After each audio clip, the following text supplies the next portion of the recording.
tey seen chronique dama bëgg ñu waxtaanee benn mbir boo xam ne am na ci réewum Sénégal ñëpp noppi waale ko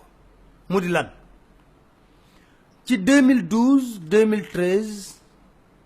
dafa amoon mbir boo xam ne dañ ko gisoon fii ci réewum Sénégal muy ressource naturelle bu am solo ñu koy woowee zircon. dem leen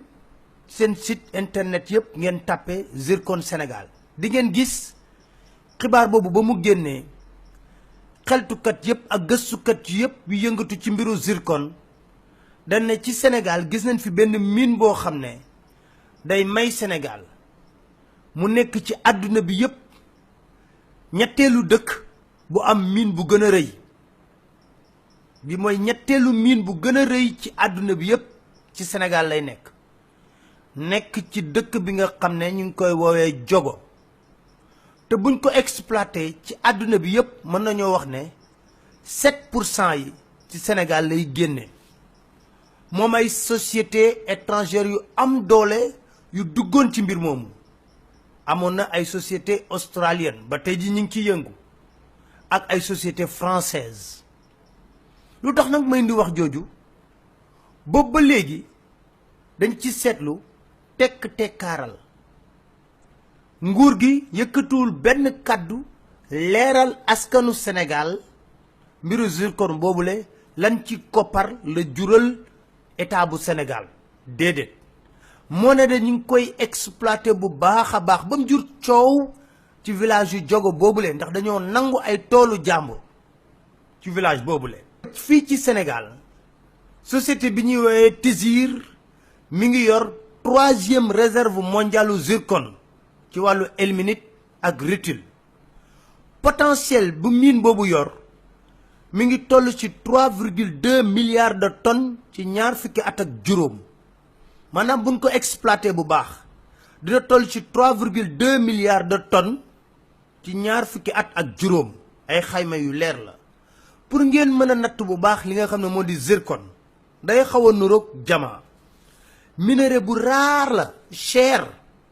bu ñuy wax na melaxaayu diamant mi ngi toll ci 2,4 bu zircon ñi ngi koy méngale ci 2,2 zircon boo ko amul doo mën a def nucléaire satellite doo ko mën a defar navette spatiale yi ngay dégg ni ak ay avion yooyu yëpp dañuy soxla jëfandikoo li nga xam ne moo di zircon kon ñu d'accord na am na doole lool tey jii fi may wax ak yéen ci biiri gëstu Sénégal mi ngi fournir benn unique central européen 100% lu central européen boobu tudd Tyssedal nekk sa Norvège lépp lu mu soxla Sénégal moo koy jox 100% benn central européen moom moo am mi ngi tudd Tyssedal nekk sa Norvège kookule propriétaire TTI la TTI mooy Tizir Titanium and Iron kooku GECO moo ko moom loolu yëpp ay gëstu la ba xam mbiru zircon bi lan moo ci laxasu Eramet di beneen société française dafa ànd ak Tizir ci mbir moomu ngir mën a contrôler lépp luy titane jëm ci industrie aéronautique te lépp lu ñu soxla ñoom ci mbiru zircon ci biir Sénégal lañ koy tibbee yóbbu ko ci centrale boobu nga xam ne ma nga nekk ca Norvège ñu koy wooyee Tyssedal waaye li jaaxal nit ñi moo di ba tey jii dégguñu nguur gi yee ci yàbbi ci te loolu mi ngi ci suufu Sénégal ñu koy exploité demal mexe raay ba fa jóge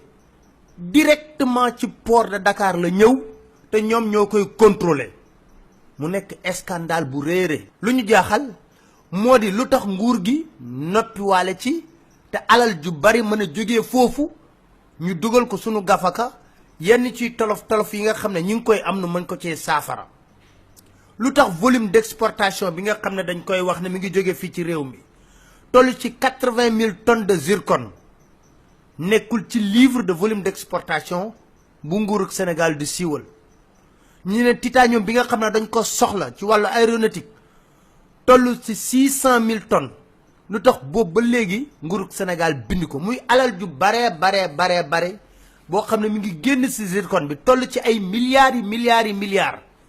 waaye doo dégg benn yoon nguurug Sénégal wax ko te pourtant ña dëkk ca jogo